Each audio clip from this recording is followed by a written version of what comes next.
I think every historian has a story why they became a historian. Historians are, I think, inveterate storytellers.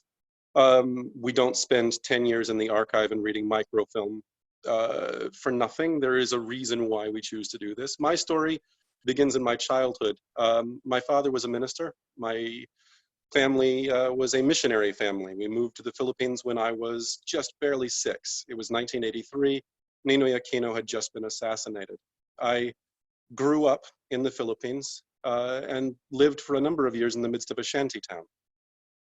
In the process, the Philippines became my home. And while I have pursued a very different career than that first brought me to the Philippines with my family, that upbringing was the reason why I chose to pursue this course. I have now spent the majority, a slight majority, but nonetheless, the majority of my life in the Philippines. I identify with the statement of Tom Paine that I am a citizen of the world and humanity is my brethren. But if there is any place in the world where I am most at home, any language where I am most comfortable, any culture that I am most myself, it would be in the city of Manila, it would be in the Philippines. And I think that affinity and that deep root in my childhood is why I chose to study the Philippines. The second reason I can summarize much more succinctly.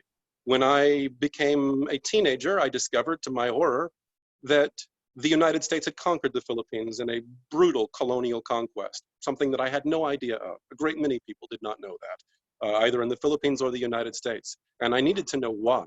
I needed to know what happened. I needed to be able to account for the immense poverty of my neighbors and of my friends. How had this come about? And I felt the only answer could be drawn from history. Well, I find that very interesting. But why in particular the Communist Party of the Philippines? I mean, what drew you to that subject in particular? It was a gradual process of narrowing. I think the fact that I was drawn to a history from below, as it were, a history of the oppressed and the marginalized, that was never in question for me. I was intending to write some history of Filipino workers or peasants, but I came to be aware that one cannot account for all of these struggles, their successes and their failures, and why, despite their self-sacrifice and labor, many of them ended in betrayal or slaughter or nothing or dictatorship. To do that, I had to address myself to the question of the political program that they adopted. To what end were their struggles placed? And that led me inescapably to the question of the Communist Party, which has played a central role in the development of mass struggles in the Philippines over the course of nearly a century. And it was a gradual narrowing down to studying not just the Communist Party, but what the Communist Party wrote, what it told workers and peasants. And that, I think, was the gradual sort of narrowing of my scholarship to what became my doctoral dissertation.